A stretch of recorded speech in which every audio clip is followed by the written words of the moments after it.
I'm your host, Peter Komendowski, and welcome to Surviving Bad, where we explore stories of survival, hope, and inspiration. Today we're talking about Iowa's farm culture, the people and the science. Shari Sell-Bakker, Program Director at Iowa State University Extension and Outreach for Grundy County, is part of Iowa's legacy seeking the best practices for not only growing crops, but also growing communities. Let's meet our guest, Shari, and learn about Iowa's agricultural legacy and how it's evolving to meet the needs of a changing world. Shari, welcome to the show. Tell us a little bit about yourself. Hi, Peter. Thank you for having me. I grew up in rural Southwest Iowa on a hog and grain farm. Went to Iowa State and got a degree in ag communications. Came back up to Northeast Iowa, which is a whole different farming community with my husband. We farm corn and beans and also raise hogs up here. And then I am the program director. I've been here for going on 11 years. So I get to do all of the programming at Iowa State University Extension and Outreach here in Grundy County. I do the adult programming, so everything from training farmers in manure and pesticide applications to helping with our community gardens and our local food systems, community partners groups. I work with youth and help in the ag in the classroom and the farm chat programs here in our schools. And then on the side, like I said, I have 3 kids with my husband, and then we farm and raise hogs. You know, it's a fascinating thing. I get a chance to travel throughout Iowa, and sometimes in the cities when, legislators are fighting in the big cities and on college campuses, everybody's forgotten a little bit about how Iowa is so strongly rooted in agriculture. And now you've been part of, I presume, generational farming experiences. Just to put us in the perspective today from time when you were growing up, how much have you seen farming change? Oh, tremendously. Just like everything else, technology has taken things to a whole new level. There are tractors out there now that can drive themselves, and we just have to plug in our GPS coordinates. So technology has changed things tremendously.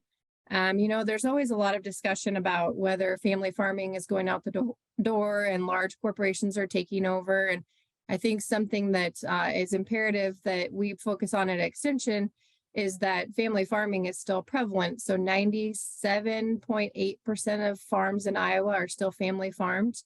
And I think a big misconception that a lot of people have is, even if we incorporate those farms, they're still owned by a family and run every day. My husband and I, for example, have a corporation for our farm, but it's he and I and our 3 young kids. So definitely prevalent. A lot of things have changed, technology and the way that we're able to feed the world, the way that we're able to move our crops and our livestock across oceans and feed other countries as well. Export markets are really good and have been for a while. And it's all just continuing to churn out things that we can provide for the country. And that's a really great point, because one of the things that sort of resonates with what you're saying that I learned new in Iowa is the fact that a lot of our communities are strongly vested in the farming business. I mean, yes. A city like Grundy Center didn't just pop up to be a city called Grundy Center. It actually became a hub for the farming community, and that a lot of those jobs, and a lot of those services, and a lot of those kids in the school all are part of agriculture in Iowa, but you don't really see all those connections. They're almost invisible out there. Yes, agriculture provides millions of jobs across the country, actually millions just in the state of Iowa. So anything from manufacturing plants to harvest help in the fall to help working in barns and grocery store, agriculture. Without agriculture, grocery stores wouldn't have employees because we wouldn't have items to sell in those stores. Just about every single job you can think of relates back to agriculture. So now let's take we're going to go to some of the programs that you do after the break, but you've got young children growing up. Now, you grew up as a child on a farm, and you became a farmer. Yep. I'm hearing that that's a much rarer occurrence nowadays. What does it look like for your family and other families, young families in farming? It's difficult. So both of our parents went through the farm crisis back in the 80s. So my dad was able to survive. At the time, he had pigs where his brother had cattle. His brother went under because the cattle markets just dropped out. Hogs were able to succeed and follow through. My husband's dad farmed up until about the 90s, and then he became a seed dealer and needed some extra income to get them through those processes. And so he doesn't farm anymore, but he still works with farmers. That's another offshoot. So he sells seed to everybody. And, you know, so when my husband decided he wanted to come back and crop farm, we always knew we wanted to raise pigs. When he wanted to come back and crop farm, rather than being able to go back and take over my dad's place or his dad's place, we had to go, he actually farms with his uncle now. Because his uncle doesn't have any kids that want to do it. His other uncle, who also farmed, has kids who are all teachers in the Des Moines area. And so again, that's another branch off that family tree that just wasn't interested in coming back and doing it.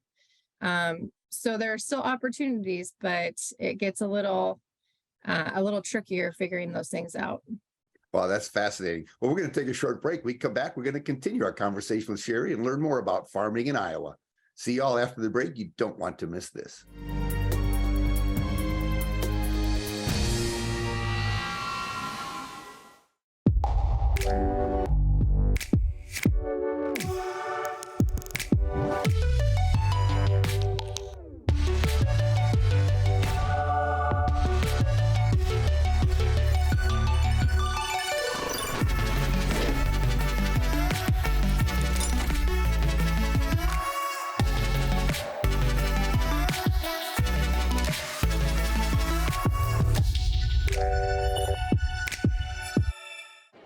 The black truck? Hey, Christina from accounting. Yeah, hi. Hey, I used to date a girl named Christina. Oh, really? Yeah, and then she dumped me for my best friend. You want to see some photos of them that I took? I don't. I thought we talked about this, buddy. Buzzed and overshared again? Yeah. Yeah. I'm gonna call a car. That's a smart idea. So yeah, I know, that's why I did it. Hey, you're gonna get back to the top of the mountain. Does that mean I'm gonna get back with Christina? No. Oh. No.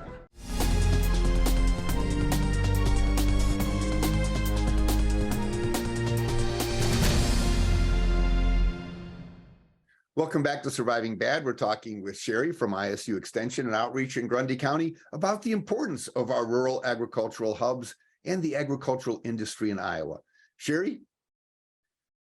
So what I wanted to mention following up on, we were talking about farmers coming back and young people coming back into the industry. Iowa State Extension has a program called the Beginning Farmer Center, where we're able to kind of mentor those young kids coming back who may not have family who can help them get into farming or who may not have a generational farm that they can come back into. We have a mentoring program where we can connect retiring farmers with young farmers who want to get into it. They do programs like grants so that they can connect the two, allow them to be able to get rent payments set up and work through and work into the business rather than having to come up with all that equity up front to buy the equipment. So I think that's a really great program that we have going on. We also across the state have several things that we'll do young farmer programming. Here in Grundy County, we've done a young farmer group where we'll get them together maybe 3 or 4 times a year. Do different tradings. You know, one of the biggest things is always bookkeeping. How do you keep track of your finances? What type of programs do you need on your computer? How do you do your taxes? Things like that. We also do a lot of marketing programs. So teaching them about basic grain contracts. And we have also done programs about manure. So how to utilize every part of your farming operation and be able to make those finances work. So Now, several are you opportunities. Are you usually seeing kids that come from farm families, or are you seeing kids come that have nothing to do with farming that are curious about farming? You know, a little bit of both, actually. My office also houses the 4-H program in Grundy County. And something that we've seen, a transition that we've seen in 4-H here lately and in the FFA program is kids who live in town who want to get involved in agriculture or even just in gardening and horticulture and just being outside, hunting and fishing, things like that. And they're coming to us through our 4-H and FFA programs. They're getting interested, they're experiencing things with their friends, and then they're wanting to stay involved in agriculture. So, you know, actually a lot of the workers that we get in barns and people that we get who work for Like big units at hog units are people who've experienced 4-H or gone through that program and then come back and maybe didn't want to farm directly, but wanted to work in the industry. So we're very lucky to have those youth programs to kind of bring those kids back. You know, there are things that I think inspire some kind of maybe fascination or adrenaline in kids, you know, and as opposed to sitting at a desk in an office or doing a lot of more mundane jobs, working in a factory.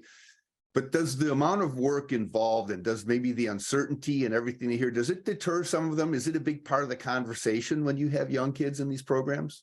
I think so. You know, there's something to be said for a 9-to-5 job where you have a stable income and your insurance is provided and you know what your paycheck's going to be every week.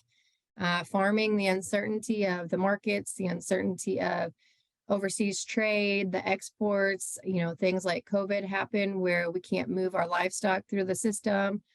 Transportation is shut down, things like that you can't predict, that can really hurt the livelihood of farmers. You know, with the advent of COVID and then the advent of high grocery store prices, we've lost quite a few units. My husband works for a hog unit that's based nationally. And just in the last couple of months, he's lost several producers who've had to go out of business for things that are completely out of their control. So if you can't handle that, that amount of pressure and that diversity and not really ever knowing what your monthly income is going to be, it's a tough avenue to go into. So there's an underlying theme in the stuff you say about stress and anxiety and the pressures of farming. Does that also create an issue with behavioral and mental health needs that the farming community maybe needs a little bit more of than we would imagine? You know, it's become kind of a taboo topic, but we are seeing a significant increase in farmer suicides and farmer mental health well-being here in Iowa even. It's not something that people are comfortable talking about. And so Iowa State Extension has done some programs here lately where we talk to people about how you can help others when you see them in distress. So we talk to you about signs to watch for depression, watching when the markets are bad or things are happening to your neighbors and how to see those signs. Unfortunately, the level of stress, and I don't want to harp on the stress and not encourage people to go back into farming because, you know, once it's in your blood, it's something you just never want to leave. It's something that you either love it or you're not going to be in it for long term. But we do have resources at Extension for farmers who are seeing that stress. There's also a couple of groups. Farm Crisis is a group that comes in, and if a farmer is having trouble, can't get their crops out, something happened to their family, having some sort of issue that they cannot solve on their own, there are groups out there that'll come in and help you. There are grants that can come in and provide for those farmers that are struggling. There are lots of opportunities to help with on the mental health side of it and the stress side of it.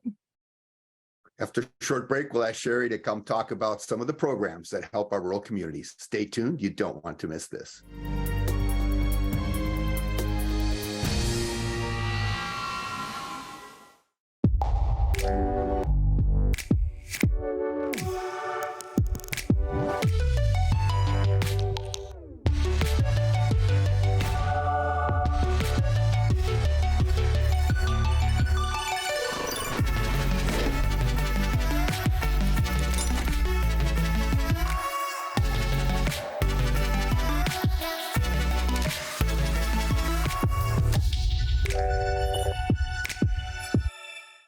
The fact is, we use the internet for almost everything we do.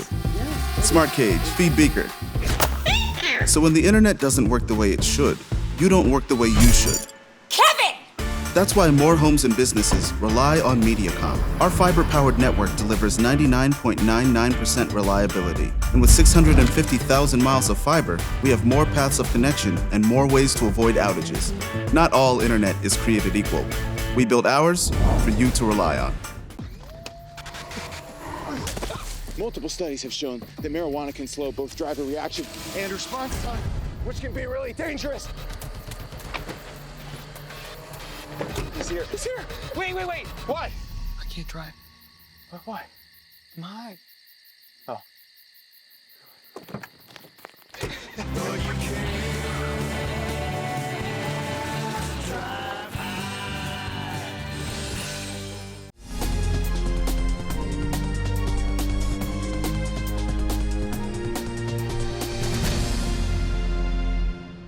Welcome back to Surviving Bad. I'm your host, Peter Komendowski, and we're with Shari from Iowa State Extension in Grundy Center in Grundy County. And we're talking about bringing science to not only farming, but also to the challenge of behavioral and mental health needs in rural communities. Tell us more about some of these programs, Shari. So at ISU Extension Grundy County, we have 4 areas that we kind of focus on. We have our ag and natural resources. We have the 4-H program, human sciences, and then community and economic development. Our community and economic development program has really expanded the last few years. We've been doing a lot more things where we come into small town businesses, even manufacturing plants, and try and help them devise ways that they can make it through all of these tough financial economic trials.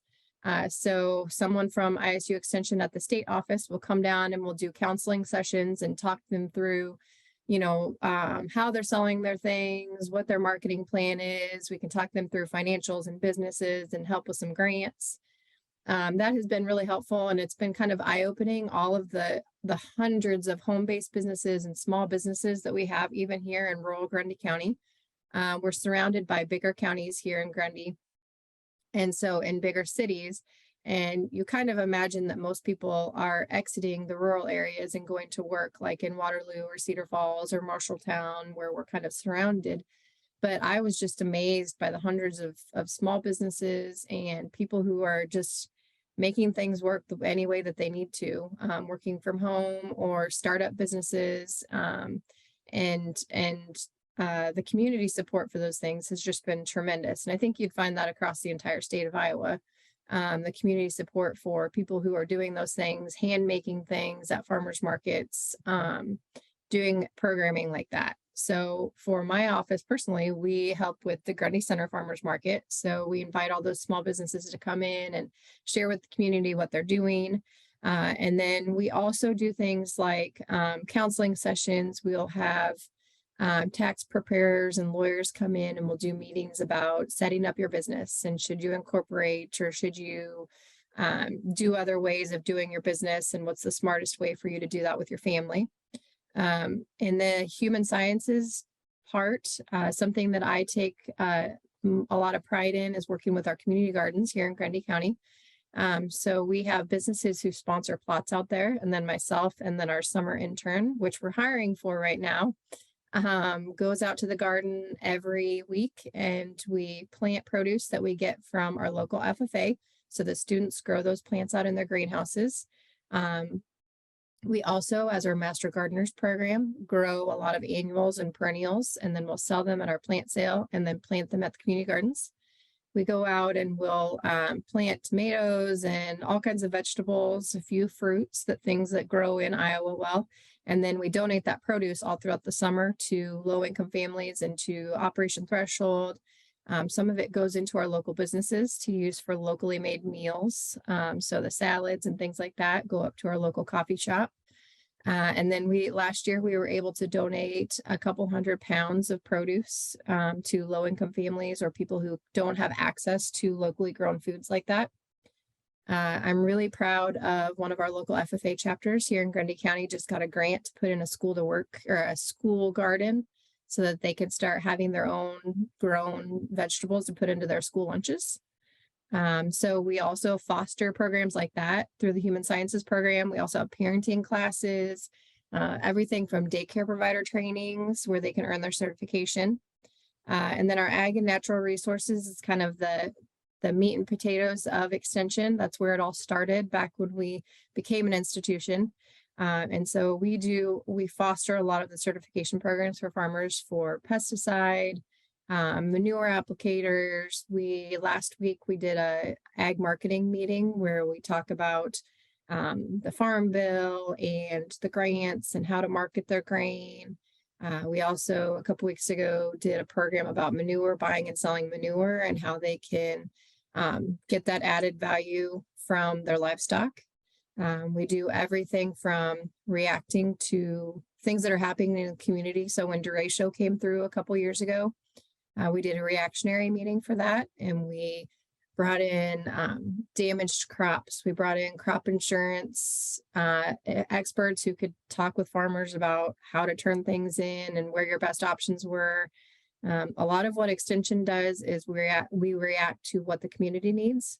So if somebody comes to me and says, hey, I want a meeting on how to work the iPad that my grandkids got me for Christmas. I don't know what to do with this thing. We can do an iPad class.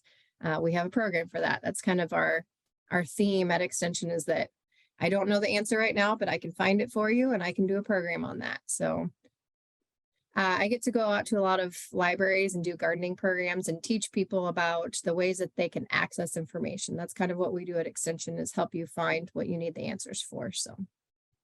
Well, we're going to take a short break and ask Shari to come back to share some final comments, insights, and inspiration. Stay tuned. You don't want to miss this.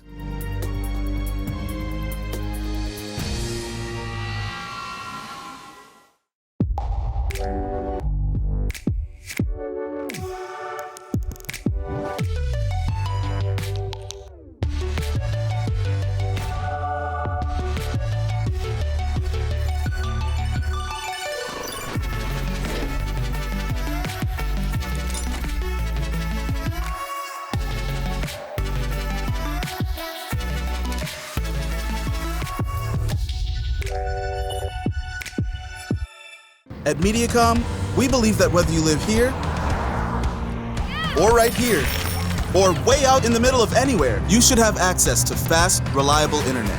That's why we were one of the first to bring gig speeds to every customer we serve.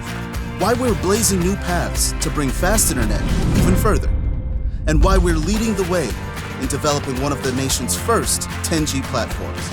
It doesn't matter where you are. With Mediacom, you're always moving forward. You told me not to talk to strangers. You told me not to cross the street without looking both ways. You told me not to touch the stove. You told me not to do drugs. You told me not to drink and drive. You gave me so many messages about how to stay safe. Why didn't you keep me safe by properly storing your gun?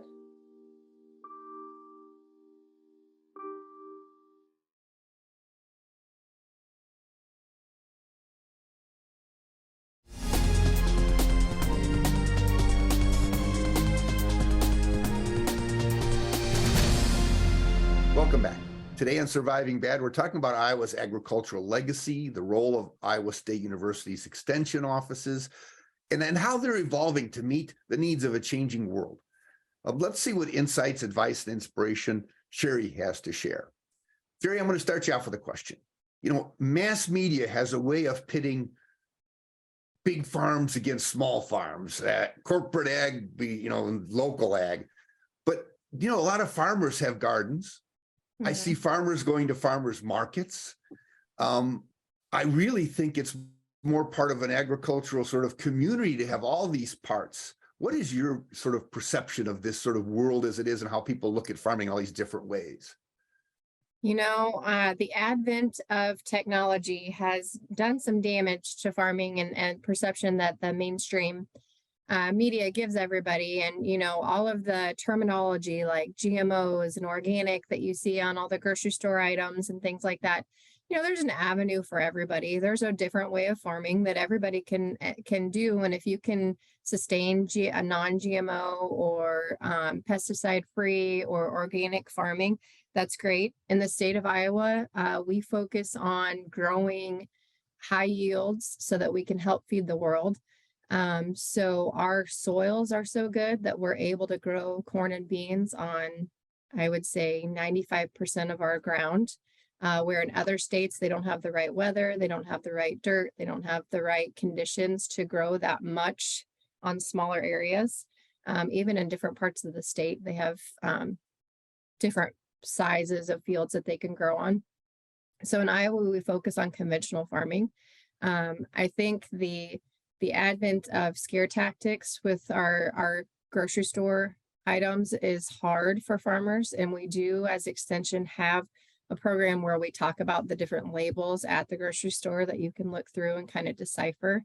Because in terms of, say, the phrase GMO, all that means is that seed has been changed so that it can grow better in its environment. It doesn't mean that there's a bunch of chemicals on it. It means nothing harmful for you. And actually, if you look at those labels and you were to look them up on our Extension website, A lot of the items that are labeled non-GMO, there's not even a GMO option for that plant. So the label is kind of there to make a sale better, or to encourage consumers to think that it's better when it's really probably not. So that's been a challenge for farmers traditionally. Livestock, with the advent of videos where people can go in and take harmful videos. And what we always tell people is that farming is tough enough. And if we didn't want to do it the best way that we could, and if we weren't in it for the good livelihood of our livestock and for producing healthy food for people to eat, we wouldn't be there. Farmers are not out here to do things poorly, because if we do, we aren't able to provide for our own families. So I think that would be a big takeaway, is that it's a struggle, but it's a way of life. I don't want the takeaway to be that farming is so hard and so difficult that nobody should go back into it, because there are so many amazing things. My kids show livestock across the entire country. So they show pigs, and we travel all over, and the friends that they've met, and it's their spring break this week, and they're out there in the barn working with their animals that they're going to have all summer. And it's an incredible way to raise a family. It's an incredible way as a husband and wife to be able to work together and to make it through this world. And there are so many avenues to go back into farming. It doesn't have to be actually production farming. You can go work for a seed company. You can go work for a livestock farmer, where you can still go home at night and not have to worry about it yourself. You can go work in production or at a warehouse and haul items and semis and all of our infrastructure that we need. There are just millions of ways to be involved in agriculture without directly farming yourself. So one final answer: if somebody's interested, whether it's a parent or the children of farmers or anybody, if they have any questions, the ISU Extension Office is sort of a one-stop shop. They can go there and call you and ask any questions they have. It is, like I said earlier, if we don't know the answer, we'll find it for you. So we always say that we are a little bit of an expert on about 1 million different things. So I can give you a general answer, and then I can find you the details later. Well, thank you so much for giving us an inside look into farming, agriculture, in our rural communities in Iowa. And thank you all for watching today. Check out our website at healthyiowa.org. Keep your eye on Mediacom MC22 for our next episode of Surviving Bad, where we explore stories of survival, hope, and inspiration. On Mediacom MC22, your local programming leader.